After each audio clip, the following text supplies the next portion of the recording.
we have a question here from one of the safe participants, and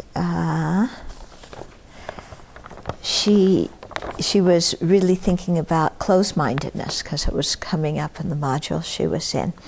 And of course it's always easier to see other people's closed-mindedness. She acknowledged that. But then she has an example of it here, and she's wondering, what to do. So she says, my 5-year-old daughter has been saying things to her grandparents about how certain actions will affect their next life.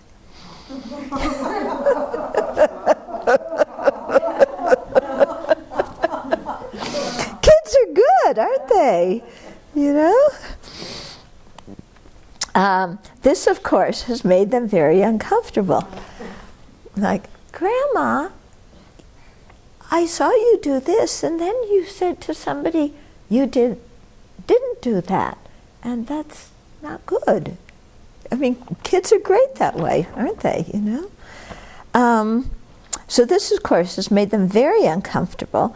As for them, a different belief system is nonsense. Although they don't actively practice Christianity, they still talk about heaven and the idea that our recently passed away grandmother is still with us. I've always wondered about that. How, if they're gone, can they still be with us? I have never understood that. My mother told my daughter that religion is something that is private and shouldn't be spoken of. I've been told that there is no reason to defend the Dharma, and if someone has a different belief system, to respect it and not try to change their belief system. But my daughter sees almost no one else practicing Buddhism, and I wonder if my parents' discomfort will affect her. Do I need to try to ask my parents to be more open-minded about Buddhism, or should I just let it go? Okay? So, good question, You have one belief system, your parents have another. You're trying to raise your child according to the belief system you have, because you think it's one that will suit the child best, and your parents are kind of saying things contradictory. This could be about religion, it could be about any other thing too. So, I think in this kind of instance, if your parents say religion is something private, then you could, remind your parents, yes, we'll try and keep it private. So also, you keep it private, we'll keep it private as much as we can do that.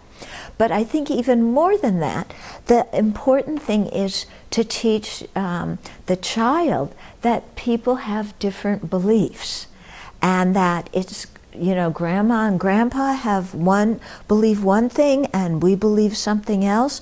That's completely okay, even if Grandma and Grandpa say things, that is different than what we believe. That's okay, in this world, on whatever topic we think about. It's not only religion, whatever topic we think about, different people have different beliefs. So we accept that they have different beliefs.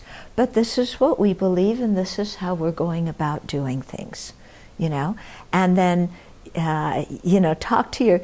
I think it's quite incredible that the daughter's already thinking about this action brings different results. And I'm actually curious why the grandparents wouldn't go along with that, because Christianity teaches that too. That you reap what you sow. So in some way, it's very similar. Yeah. So I think it's a very good opportunity for teaching the children. People have different beliefs. That doesn't mean that you need to become insecure in what you believe, and it also doesn't mean that you need to criticize the other person for what they believe. Yeah. But then I think it's great that she has this kind of dialogue with her child, talking about actions and the result, and because that really makes you start thinking as a child, and then instead thinking about, well, what are the results of my actions on other people? And that helps the child then, learn when to refrain from harming people. Whereas if you don't teach the child that, then they just go through thinking, I want what I want, and I'm going to get it, and not even considering that what they do to get what they want might adversely affect others, and in turn might adversely affect them too. Yeah. So it's quite a good thing that she's teaching her child to think like this.